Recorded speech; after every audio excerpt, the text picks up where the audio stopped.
देखिए अपने सामने एक क्वेश्चन है, इसमें प्रूव करना है हमें कि if you equal x square minus y square और v equal minus y upon x square plus y square satisfies Laplace equation but u plus i v is not analytic. ठीक है, दो चीज़ें प्रूव करना है कि ये दोनों u और v सेटिस्फाई करते हैं लाप्लास इक्वेशन को और u plus i v analytic नहीं है। देखिए कैसे करेंगे।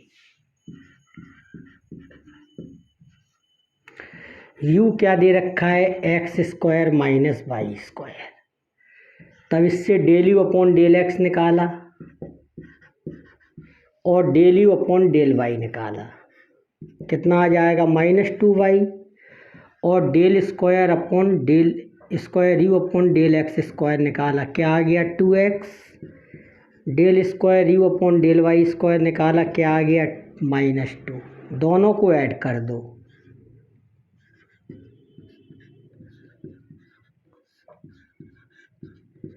तब ये +2 है, ये -2 क्या हो गया 0। देखो del square u upon del x square plus del square u upon del y square equal 0 आ गया, तब u सेटिस्फाइज, ये लाप्लास इक्वेशन है, लाप्लास इक्वेशन। ठीक है, तो u क्या सेटिस्फाई करता है भाई, लाप्लास इक्वेशन। ठीक है, अब v के लिए हम लोग प्रूव करते हैं। ठीक है, इतनी बात। देखिए v कितना है, v इक्वल है -y upon x square plus y square, तब इससे del v upon del x निकाला। देखो x इसके डिनोमिनेटर में है तो -y को अलग कर लिया और 1 upon x square plus y square का क्या हो जाएगा, -1 upon x square plus y square का होल स्क्वायर, और x square plus y square का करेंगे तब 2x हो जाएगा, तभी हो गया 2xy upon x square plus y square का होल स्क्वायर। ठीक है, तभी del v upon del x आ गया। ठीक है, अब इससे del square v upon del x square निकाल देंगे। ठीक है, तब देखिए न्यूमरेटर अपॉन डिनोमिनेटर लगा दीजिए, x square plus y square का होल स्क्वायर और 2xy का हो जाएगा 2y माइनस 2xy ऐसे ही रखा और x square plus y square के होल स्क्वायर हो जाएगा 2x square plus y square और x square plus y square का 2x upon x square plus y square power क्या हो जाएगा 4। अब यहाँ से x square plus y square common लेके कैंसिल कर दीजिए। ठीक है, तो यहाँ बचेगा 2y x square plus y square minus यहाँ बचेगा 4x into 8x square y. ठीक है, तभी हो जाएगा 2y³ और 2x square y minus 8x square y minus 6x square y. ठीक है, और एक x square plus y square आपने कॉमन ले लिया, उससे इसकी एक पावर क्या हो जाएगी कम। ठीक है, तब इस तरह से आ जाएगा 2y³ minus 6x square y, 2y³ minus 6x square y upon x square plus y square का होल क्यूब। ठीक है, इस तरह से हम लोगों ने del square v upon del x square निकाल दिया। अब इससे del square v upon del y square निकालेंगे। सबसे पहले del v upon del y, तब इसमें न्यूमरेटर अपॉन डिनोमिनेटर लगा देंगे, x square plus y square ऐसे ही माइनस वाई का -1 माइनस वाई ऐसे ही और x square plus y square का क्या हो जाएगा 2y upon x square plus y square का होल स्क्वायर। ठीक है, तब इतना आ गया ये। ठीक है, अब देखिए आगे,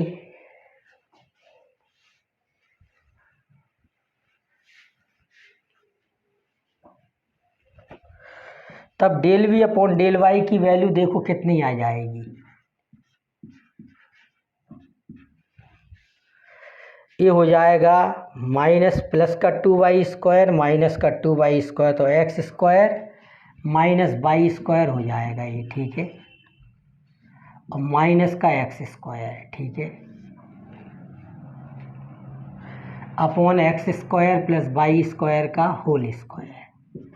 इसका एक बार और डिफ्रेंशिएट कर दोगे, ठीक है, तो ये हो जाएगा del square b upon del y square, तब x square plus y square का होल स्क्वायर, और यहाँ 2y आ जाएगा, इसका differentiation minus y square minus x square, इसका डिफ्रेंशिएशन हो जाएगा 2 x square plus y square, और x square plus y square का 2y, अपॉन में हो जाएगा x square plus y square power 4, ठीक है। इतनी बात। देखो इसको सॉल्व कर लेंगे अब, और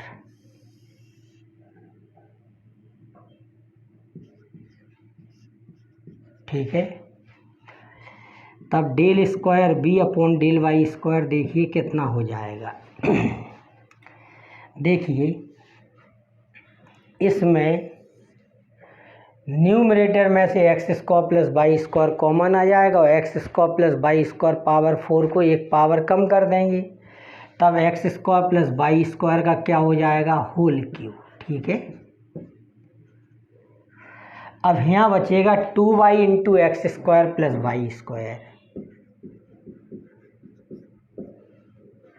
और यहाँ बचेगा -4y और x y square minus x square, ठीक है। तो -4y cube minus 2y Q minus 6y cube हो जाएगा ये, और 4y square plus 2y square 6y square हो जाएगा ये, ठीक है। -4y Q plus 2y Q minus का 2y क्यू हो जाएगा 6y स्क्वायर, ठीक है। तो ये सॉल्व करने पर आ जाएगा -2y q plus 6x square y,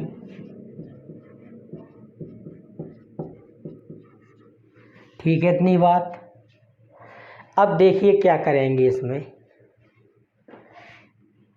ठीक है, इतना आ गया ये।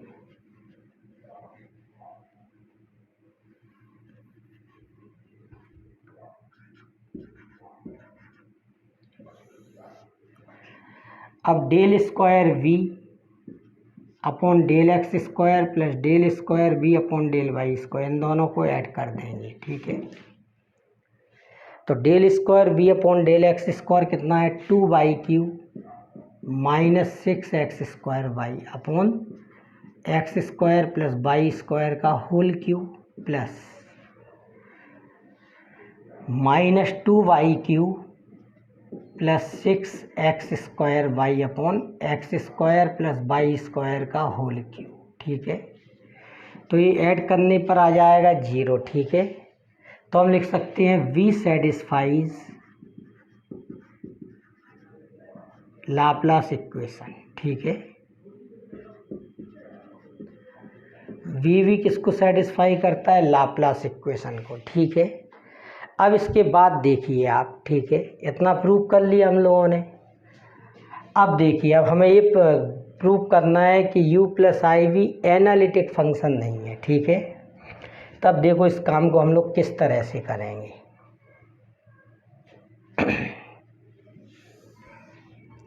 देखिए del u upon del x की वैल्यू है 2x, और del v upon del y की वैल्यू कितनी आई थी, y square minus x square upon x square plus y square का होल स्क्वायर, ठीक है।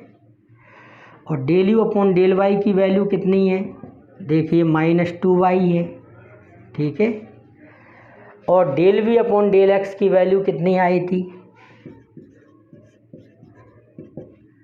2xy upon x square plus y square का होल स्क्वायर, ठीक है।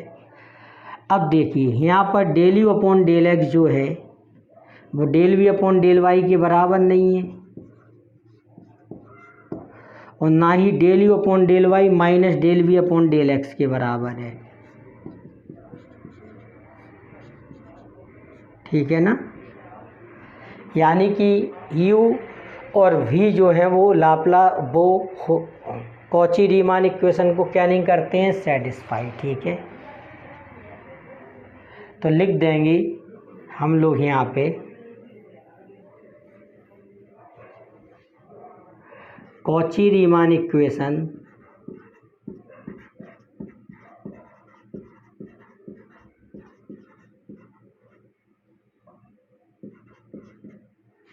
are not satisfied, so u plus iv is not analytic function। मतलब analytic function के लिए ये नेसेसरी कंडीशन है कि जो है कॉची-रीमान इक्वेशन क्या होना चाहिए, सेटिस्फाई। ठीक है, इस बात को ध्यान रखना। तब इस तरह से हम लोगों ने इस क्वेश्चन को प्रूव कर लिया। इस क्वेश्चन में सबसे पहले हमने u को प्रूव किया कि वो लाप्लास इक्वेशन को सेटिस्फाई करता है। फिर हमने प्रूव किया v लाप्लास इक्वेशन को सेटिस्फाई करता है। फिर हमने उससे कॉची-रीमान इक्वेशन देखी जो सेटिस्फाई नहीं हो रही है। ठीक है, समझ गए। Del u upon del x del v upon del y के बराबर नहीं है और del u over del y minus del v upon del x के बराबर नहीं है। तो कॉची-रीमान इक्वेशन सेटिस्फाई नहीं हो रही है, तो हम कह सकते हैं कि ये एनालिटिक फंक्शन नहीं है। ठीक है, इतनी बात।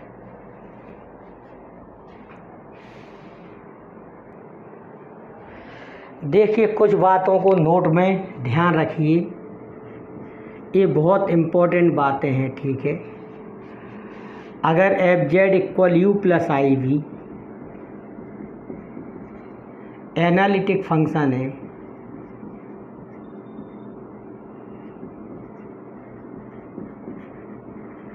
ठीक है,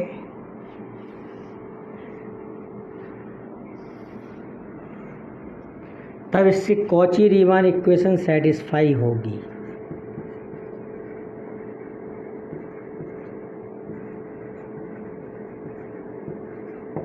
जो क्या होती है, del u upon del x equal del v upon del y और del u upon del y equal minus del v upon del x. ठीक है, अगर कोई कॉची-रीमान कोई एनालिटिक फंक्शन है तो ये इक्वेशन ज़रूर सेटिस्फाई होगी और एफ जेड इज डिफरेंशिएबल होगा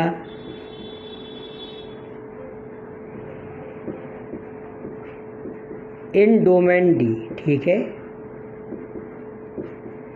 या इसको कह सकते हैं आप एफ डैश जेड जो है वो एग्जिस्ट करेगा इन डोमेन डी। ठीक है, समझ गए इतनी बात। अगर कोई एनालिटिक फंक्शन है, ये उसकी क्या होती है, नेसेसरी कंडीशन, और ये क्या होती है, उसकी सफिशिएंट कंडीशन। और अगर कॉची-रीमान इक्वेशन सेटिस्फाई होती है तब यहाँ से दो कंडीशन निकलती हैं। ठीक है, जो कर्व होंगे you x y equal C1 और v x y equal C2 are orthogonal to each other. ठीक है, और u and v satisfy Laplace equation. ठीक है, अगर कॉची-रीमान इक्वेशन सेटिस्फाई होगी तो u और v सेटिस्फाई करेंगे लाप्लास इक्वेशन को। लाप्लास इक्वेशन का मतलब हो गया del square u upon del x square plus del square u upon del y square बराबर 0 होगा और del square v upon del x square plus del square v upon del y square equal 0 होगा। ठीक है, इतनी बात। अब ध्यान से सुनो, ये बहुत इम्पोर्टेंट बात है। ठीक है, अगर लाप्लास इक्वेशन सेटिस्फाई हो जाती है तो ज़रूरी नहीं है कॉची-रीमान इक्वेशन सेटिस्फाई हो। ठीक है, समझ गए, ऐसा कोई ज़रूरी नहीं है। ठीक है, अगर कॉची-रीमान इक्वेशन सेटिस्फाई होगी तो लाप्लास इक्वेशन 100% सेटिस्फाई होगी, लेकिन अगर लाप्लास इक्वेशन सेटिस्फाई हो जाती है तो ज़रूरी नहीं है कॉची-रीमान इक्वेशन सेटिस्फाई हो। ठीक है, मतलब आपको जैसे गिवन हो कि u और v सेटिस्फाई लाप्लास इक्वेशन, तो ज़रूरी नहीं है कि उससे कॉची रीमान इक्वेशन आ जाए, ठीक है, ध्यान रखना इस बात का, ठीक है। इसी प्रकार u x y equal C1 v x y equal C2 orthogonal हैं, तो ज़रूरी नहीं है कि इनसे कॉची रीमान इक्वेशन आ जाए, ठीक है, समझ गए। अगर फंक्शन एनालिटिक है तो वो कॉची रीमान इक्वेशन 100% सेटिस्फाई करेगा, लेकिन अगर केवल कॉची रीमान इक्वेशन सेटिस्फाई हो जाए, ठीक है, तो ज़रूरी नहीं है कि वो एनालिटिक हो। एनालिटिक के लिए दोनों चीज़ें प्रूव करना पड़ेगी कि ये एग्जिस्ट भी होना चाहिए और ये कॉची रीमान इक्वेशन भी दे, ठीक है, इतनी बात। मतलब एफ जेड के लिए केवल कॉची रीमान इक्वेशन का प्रूव हो जाना ज़रूरी नहीं है, लेकिन एक बात ध्यान रखो, ये बात श्योर है कि अगर कॉची रीमान इक्वेशन सेटिस्फाई नहीं होगी तो हम कह सकते हैं कि ये एनालिटिक फंक्शन नहीं होगा, ठीक है, समझ गए। लेकिन केवल कॉची रीमान इक्वेशन प्रूव हो जाए तो अभी हम नहीं कह सकते एनालिटिक होगा जब तक कि ये एग्जिस्ट ना करे, ठीक है, इतनी बात। यानी कि जब ये दोनों चीज़ें प्रूव हो जाएंगी तब वो एनालिटिक फंक्शन होगा, ठीक है, समझ गए। यानी कि रिवर्स इसका ट्रू नहीं है, ठीक है, यहाँ से आप यहाँ नहीं जा सकते, ठीक है, इतनी बात। तो इसको हम लिख देते हैं, ठीक है। अगर कॉची रीमान इक्वेशन, या आप नोट कर लें इस बात को, कॉची रीमान इक्वेशन के प्रूव हो जाने से ये प्रूव नहीं हो जाएगा कि वो एनालिटिक फंक्शन है, उसके लिए इसको भी प्रूव होना नेसेसरी है, ठीक है। ये नेसेसरी कंडीशन है और ये सफिशिएंट कंडीशन है, दोनों का प्रूव होना ज़रूरी है। लेकिन अगर फंक्शन एनालिटिक है तो वो कॉची रीमान इक्वेशन भी देगा और वो डोमेन डी में डिफरेंशिएबल भी होगा, एग्जिस्ट करेगा डोमेन डी में। और इसकी एक कंडीशन और आती है, D W upon D Z equal del W upon del x, और डब्ल्यू बराबर क्या होता है, एफ जेड, ठीक है, इतनी बात। तो इस बात को ध्यान रखना आप, बहुत इम्पोर्टेंट चीज़ है, ठीक है, कि अगर कोई फंक्शन एनालिटिक है तो वो कॉची रीमान और ये देगा, कॉची रीमान देगा तो वो लाप्लास इक्वेशन को सेटिस्फाई करेगा। अगर u और v सेटिस्फाई कर रहे हैं कॉची रीमान इक्वेशन को तो u x y equal C1 v x y equal C2, ये दो कर्व जो हैं वो ऑर्थोगोनल होंगे एक दूसरे पर, ठीक है, क्लियर इतनी बात। लेकिन अगर u और v सेटिस्फाई कर रहे हैं लाप्लास इक्वेशन को तो ये ज़रूरी नहीं है कि वो कॉची रीमान दें, ठीक है, समझ गए। इस बात को ध्यान रखना। अगर किसी क्वेश्चन में कॉची रीमान इक्वेशन प्रूव नहीं होती है तो आप कह सकते हो कि वो एनालिटिक नहीं है, ठीक है। अगर कॉची रीमान प्रूव हो जाती है और साथ में वो एग्जिस्ट भी करता है एफ डैश जेड तो वो एनालिटिक होगा। एनालिटिक प्रूव करने के लिए इन दोनों का प्रूव होना ज़रूरी है, ठीक है, समझ गए इतनी बात।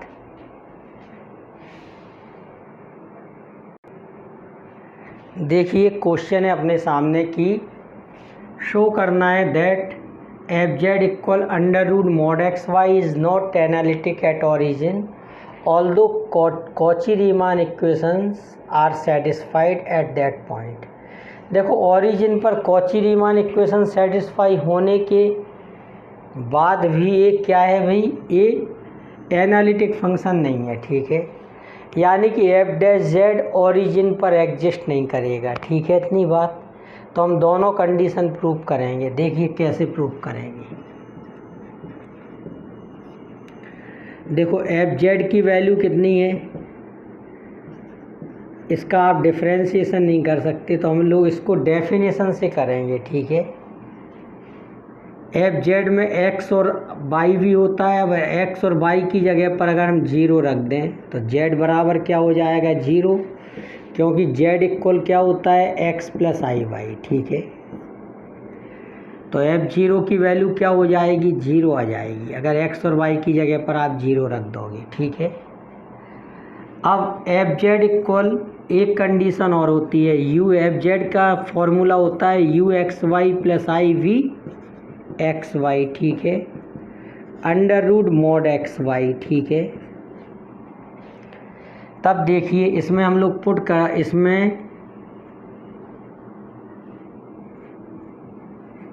कर दे रहे या कंपेयरिंग करवा दे रहे, ऑन कंपेयरिंग तो यू एक्स वाई रियल है और ये भी रियल है, तो यू एक्स वाई बराबर क्या हो जाएगा, under root mod x y, और वी एक्स वाई की वैल्यू क्या हो जाएगी, 0। ठीक है, देखो अब डेफिनेशन से हमें इसकी कॉची रीमान की वैल्यू निकालना होगी, del u upon del x, क्योंकि इसका हम डिफ्रेंशिएशन नहीं कर सकते, तो इसमें हम बाई की जगह 0 रख रहे हैं। अगर यहाँ 0 रख दोगे 0 आएगा। अब x की जगह 0 रख दो तो इसकी वैल्यू क्या आएगी, 0, और x और y की जगह 0 रख दो तो इसकी वैल्यू क्या आएगी, 0। अब इधर y की जगह 0 रख दो तो वी एक्स नॉट का मान क्या आएगा, 0, और x की जगह 0 रख दो तो वी 0 y की वैल्यू क्या आएगी, 0, क्योंकि 0 ही है राइट में। अब x और y की जगह 0 रख दो तो 0 आएगा। ठीक है, ओरिजिन पर हम del u upon del x निकालेंगे। ये फॉर्मूले हमने लिखवाए हैं आपको। जब डिफ्रेंशिएशन नहीं कर सकते हो तो हम इस मेथड से करते हैं। ओरिजिन पर क्या निकालना है भाई, हम चारों वैल्यू निकालेंगे, del u upon del x, del u upon del y, del v upon del x और del v upon del y. U x not का मान 0 है, इसका भी मान 0, तो इसकी वैल्यू 0 आ गई। ठीक है, अब del u upon del y निकालोगे ओरिजिन पर तो फॉर्मूला, ये फॉर्मूले पिछले लेक्चर में लिखे हुए हैं, तो इनको अच्छी तरह से वहाँ से याद कर लेना। इस शुरुआत में हमने आपको बताए थे। ठीक है, शुरू के लेक्चर में आपको मिल जाएंगे। ठीक है, जो एनालिटिक फंक्शन के शुरू का लेक्चर है। ठीक है, यू 0 वाई की वैल्यू ये भी आ गई। अब del v upon del x निकालेंगे तो limit x tends to 0 v x naught minus v 0 0 upon x, इसकी भी वैल्यू 0 माइनस 0 अपॉन एक्स, तो 0 आ गया ये। ठीक है, अब del v upon del y निकाल देंगे। Limit y tends to 0 v 0 y minus v 0 0 upon y. ठीक है, तो वैल्यू रख देंगे। ठीक है, इस तरह से देखो एफ जेड इक्वल क्या दे रखा था, under root mod x y, तो z बराबर 0 का मतलब क्या है, x और y का 0 हो जाना। ठीक है, तो z की वैल्यू 0 और x और y की जगह, तो f0 की वैल्यू क्या हो गई, 0, और fz की वैल्यू क्या होती है, u x y plus i v x y. अब हमने कंपेयरिंग करवा दी, रियल पार्ट इसके बराबर हो जाएगा, यहाँ इमेजनरी पार्ट नहीं है तो इसकी वैल्यू 0, फिर हमने y को 0 रखा तो ये 0 हो जाएगा, तो ये x 0 निकाल लिया, u x 0, फिर x को 0 रखा तो ये तब भी 0 हो जाएगा, u 0 y निकाल लिया। ठीक है, और x और y की जगह 0 रखेंगे, u 0 0 ही, इनकी ज़रूरत फॉर्मूले में पड़ती है इसलिए निकाल लिए। अब इस वाले पार्ट में आप x की जगह y की जगह पर 0 रखो तो b एक्स नॉट का मान 0 आएगा, x की जगह 0 रखो तो b 0 y का मान 0 आएगा, और x और y की जगह 0 रखोगे तो b 0 0 की वैल्यू 0। फिर ये फॉर्मूले लगा के, ठीक है, हम लोगों ने del u upon del x, del u upon del y, del v upon del x और del v upon del y निकाल लिए। ठीक है, ठीक, इतनी बात। ये किस पर निकाले, ओरिजिन पर। ठीक है, इतनी बात। अब देखिए, अब इसके आगे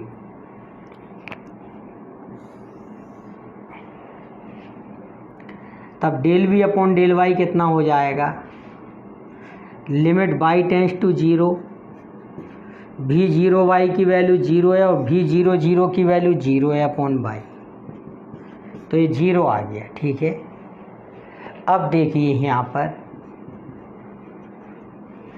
देखो del u upon del x का मान 0 है और del v upon del y का मान 0 आया, तो del u upon del x बराबर क्या हो गया, del v upon del y, और del u upon del y क्या है, 0, del u upon del y, और minus del v upon del x का मान भी जीरो होगा। अगर नेगेटिव लगा दोगे जीरो में तो माइनस जीरो भी जीरो ही होता है, तो minus del v upon del x के बराबर आ गया। इसकी भी वैल्यू जीरो, इसकी भी जीरो, तो यानी कि कॉची रीमान इक्वेशन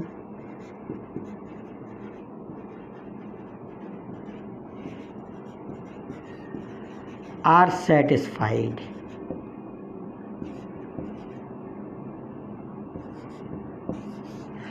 अगर कॉची रीमान इक्वेशन सेटिस्फाई ना हो तो आप यहीं पर लिख सकते कि एफ जेड एनालिटिक नहीं है, ठीक है। अगर सेटिस्फाई हो जाए तो भी हो सकता है एफ डैश जेड एग्जिस्ट ना करे, ठीक है। अगर एग्जिस्ट नहीं करेगा, ठीक है, तो ये एनालिटिक नहीं होगा। एनालिटिक के लिए दोनों चीज़ें प्रूव होना कंपलसरी है, ठीक है। अब ध्यान से देखो,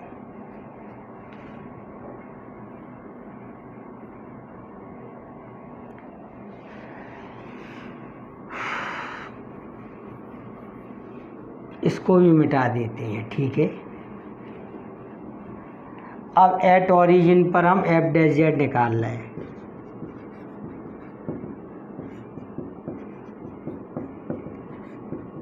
तो इसका फॉर्मूला क्या होता है, F Z minus F zero upon Z, ठीक है। इतनी बात। जेड की जगह पर लिख दो x plus i y. F z की वैल्यू क्या है, modulus under root modulus x y, और एफ जीरो की वैल्यू क्या है, जीरो, और जेड की जगह पर लिख दिया एक्स प्लस आई वाई, ठीक है। इसको हम लोग लिख सकते हैं x comma y tends to zero comma zero, ठीक है। और यहाँ पर क्या है, मॉडुलस इतना, ठीक है, upon x plus i Y. अब इसका दो पाथ पर हम लोग स्टडी कर लेंगे, ठीक है। पहला, taking x y tends to zero comma zero along y equal x ले लिया, ठीक है। तो वाई की जगह पर एक्स लिख रहे हैं, तो लिमिट किसकी हो जाएगी, एक्स की।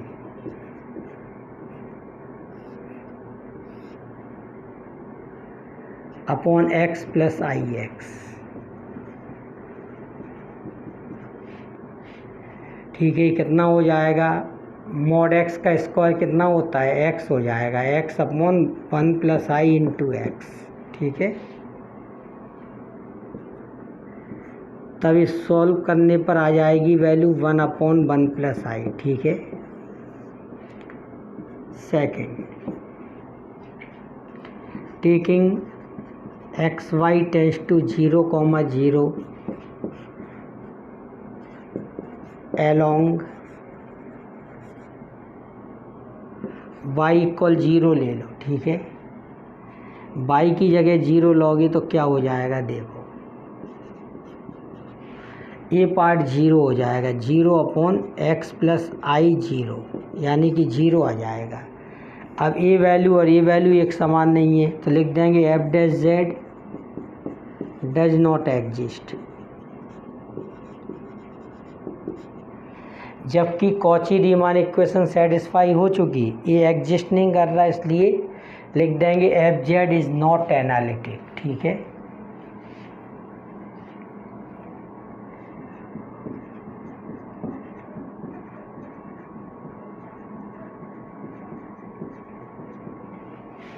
ये वाला काम हम लोग इस तरह भी कर सकते थे, ध्यान से सुनो।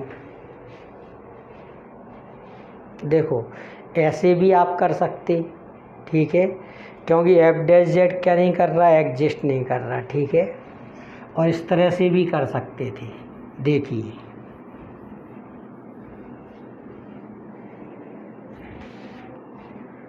इसमें ले लेंगे taking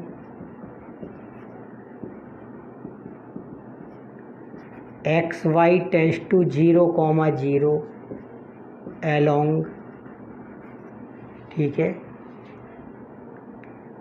by equal m x. तो बाई की जगह पर एम एक्स लिख दे रहे हैं,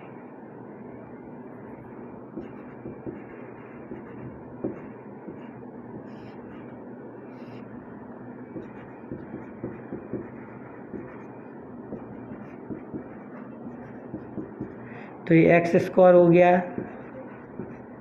ये अंडर रूट मॉड एम हो गया, ठीक है, अपॉन एक्स कॉमन ले लो 1 प्लस आई एम, एक्स से एक्स कैंसिल कर दो, ये आ गया under root mod m upon 1 plus i m, ठीक है। देखो अगर आप इसमें m की वैल्यू भरते जाओगी, ठीक है, तो एफ डैश जेड की वैल्यू आती जाएंगी, m का मान 1 रखोगे एक वैल्यू आएगी 2 3 4, तो लिख देंगे f dash z depends on m, so f dash z is not unique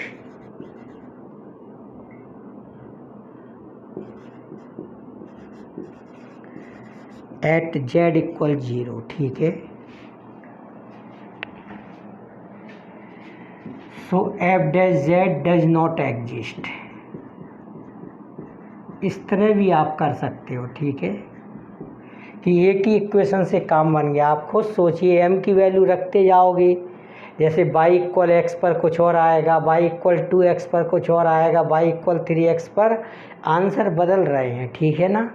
इसका मतलब ये यूनिक नहीं है ओरिजिन पर, ठीक है, इसलिए लिख देंगे F Z is not analytic, ठीक है, समझ गए इतनी बात। तो देखिए भाई, ध्यान से सुनिए, इस तरह से हम लोगों ने इस काम को कर लिया, ठीक है। ये हमने सेकंड पार्ट के आपको 2 तरीके बता दिए, आप कैसे भी कर सकते थे, ठीक है। अब एक बात सुनो ध्यान से, अगर f z equal u plus i v is analytic, ठीक है, तो कॉची रीमान जो इक्वेशन होती है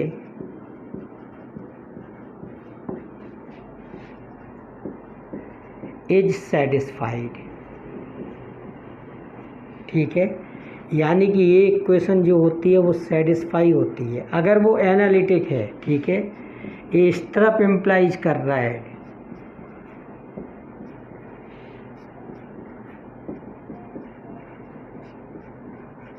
ठीक है, लेकिन ये इस तरफ इम्प्लाइज नहीं करता है। इसका नेगेटिव सेंटेंस भी होता है, ठीक है, नेगेटिव सेंटेंस भी सेटिस्फाई होता है, ठीक है।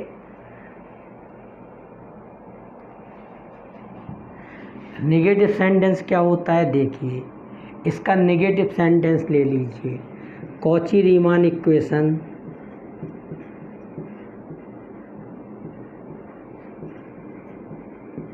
इज नॉट सेटिस्फाइड,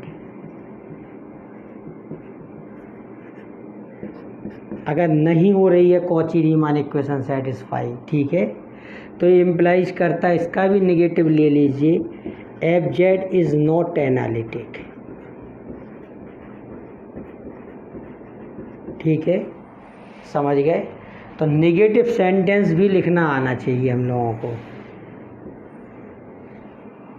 समझ गए इतनी बात, क्लियर इतनी बात। तो ये ध्यान रखो, ये नेगेटिव सेंटेंस होता है, निगेशन होता है, ठीक है। अगर ये एनालिटिक है तो कॉची रीमान इक्वेशन सेटिस्फाई होगी, ठीक है। अगर कॉची रीमान इक्वेशन सेटिस्फाई नहीं हुई तो एफ जेड एनालिटिक नहीं होगा, ठीक है, समझ गए इतनी बात।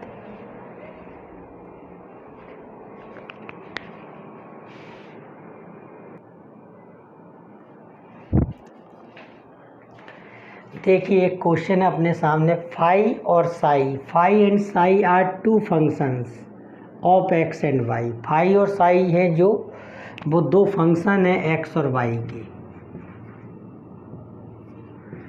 फाई जो है वो फंक्शन है किसका, एक्स वाई का, और साई भी किसका फंक्शन है, एक्स वाई का फंक्शन है। और सेटिस्फाइंग लाप्लास इक्वेशन, एक क्या सेटिस्फाई करते हैं, लाप्लास इक्वेशन। तो आपको गिवन है del square phi upon del x square plus del square phi upon del y square, ठीक है। और साई भी सेटिस्फाई करता है लाप्लास इक्वेशन, तो del square psi upon del x square plus del square psi upon del y square equal 0। देखिए phi और साई क्या सेटिस्फाई करते हैं लाप्लास इक्वेशन को। तब हमें शो करना है कि एस प्लस आई टी जो है वो एक एनालिटिक फंक्शन है, ठीक है। अगर ये एनालिटिक फंक्शन है तो कॉची रीमान इक्वेशन इसमें सेटिस्फाई होगी। देखो एस किसकी जगह पर है, यू की जगह पर, और टी किसकी जगह पर है, भी की जगह पर, ठीक है। तो हम लोग क्या निकालते थे कॉची रीमान में, del u upon del x बराबर del v upon del y, और del u upon del y equal minus del v upon del x. तो u की जगह पर हमें क्या दे रखा है s, और v की जगह पर क्या दे रखा है t। तो इसका मतलब हमें ये प्रूव करना पड़ेगा del s upon del x equal del t upon del y, और del s upon del y equal minus del t upon del x. तब सबसे पहले तो हम कॉची रीमान इक्वेशन ही प्रूव करेंगे, ठीक है। ठीक है इतनी बात। अब देखिए ध्यान दीजिए,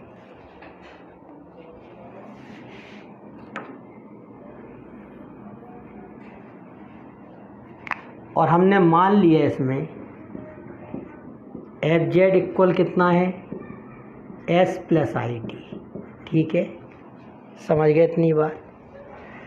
और एस की वैल्यू क्या दे रखी है del phi upon del Y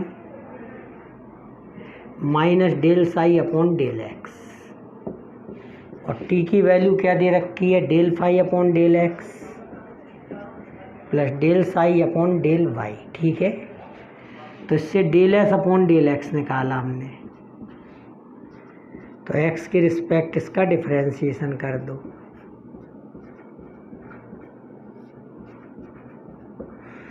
इससे हमने del t upon del x निकाल दिया।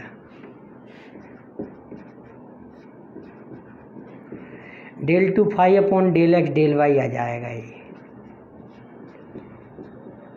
ठीक है। ये दोनों निकाल दिए। अब del s upon del y निकाल दो, तो del two phi upon del y square minus del two psi upon del y del x को डेल एक्स डेल वाई भी लिख सकते हैं, ठीक है, समझ गए। क्योंकि ये लाप्लास इक्वेशन सेटिस्फाई कर रहे हैं, यानी कि इनके जो सेकंड डेरिवेटिव है फाई और साई के, ठीक है, वो एग्जिस्ट करते हैं, समझ गए इतनी बात। और del t upon del y निकाल दो, ठीक है। तो del two phi upon del y del x को डेल एक्स डेल वाई लिख दिया, और del psi upon del y को del two psi upon del y square लिख दिया, ठीक है। अब आपको प्रूव करना है del s upon del x equal del t upon del y. तो हम ऐसा कर दे रहे हैं del s upon del x minus del t upon del y निकाल दे रहे हैं। अगर 0 आ गया तो कॉची रीमान का पहला भाग प्रूव हो जाएगा, ठीक है। Del s upon del x कितना है del two phi upon del x del y minus del two psi upon del x square minus del two phi upon del x del y plus del two psi upon del y square, ठीक है इतनी बात। देखो ये दोनों क्या हो जाएंगे कैंसिल, इन दोनों से माइनस कॉमन ले लो, del two psi upon del x square plus del two psi upon del y square, ठीक है। और देखो इसकी वैल्यू क्या गिवन है 2 में 0, ठीक है।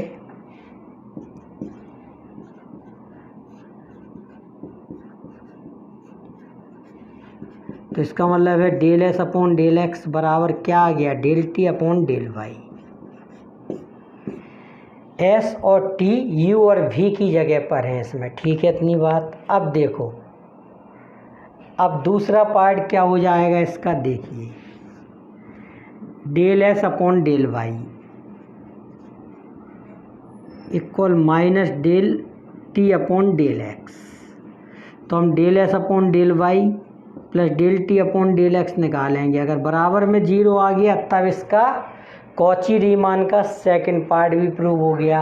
u के प्लेस पर s है और v के प्लेस पर क्या है, t है, ध्यान रखना, ठीक है। तो अभी एक पार्ट प्रूव हुआ है, ठीक है। अब देखिए दूसरा, del s upon del y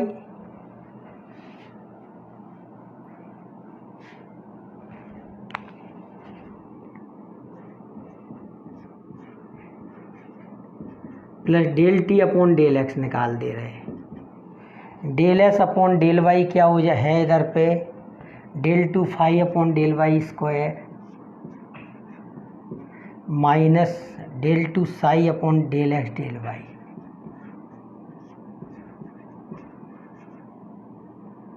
plus del t upon del x ये है, del two phi upon del x square plus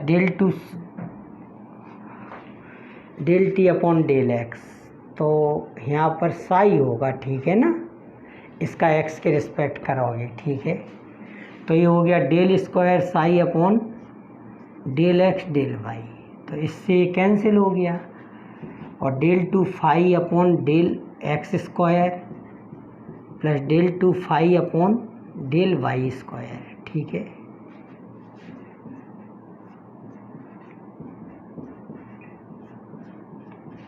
तो इसकी वैल्यू क्या हो गई, 0, इक्वेशन नंबर 1 से, ठीक है।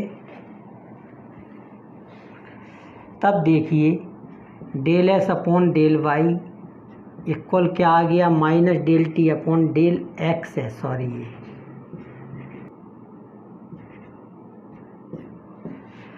तो कॉची रीमान इक्वेशन लिख देंगे हम।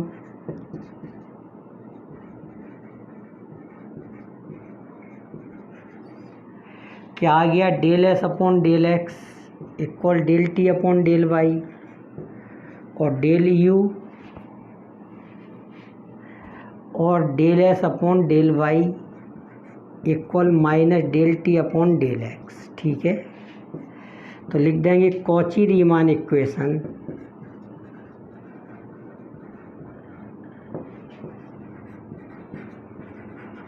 आर सेटिस्फाइड, ठीक है, ठीक है। अब सुनो, अब एक बात ध्यान से देखो, फाई और साई जो हैं इनके डेरिवेटिव भी क्या है भाई, इनके सेकंड डेरिवेटिव और डेरिवेटिव दोनों एग्जिस्ट करते हैं, क्योंकि ये लाप्लास इक्वेशन को सेटिस्फाई करते हैं। तो इसका del s upon del x part भी क्या होगा भाई, ये भी एग्जिस्ट करेगा, del t upon del x भी एग्जिस्ट करेगा, del s upon del y भी एग्जिस्ट करेगा, del t upon del y भी एग्जिस्ट करेगा। तो हम लिख देंगे कि f dash z is also exist, ठीक है, समझ गए। क्योंकि देखो ये सभी जितने आ रहे हैं, इनके जो ये मान आ रहे हैं, ये सब फाई और साई के टर्म में, फाई और साई के सेकंड डेरिवेटिव भी क्या करते हैं, एग्जिस्ट, क्योंकि फाई और साई लाप्लास इक्वेशन देता है, ठीक है, समझ गए। तो हम लिख देंगे since f dash z is also exist because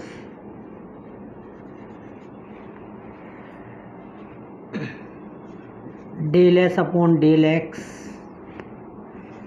del t upon del x, del s upon del y और del t upon del Y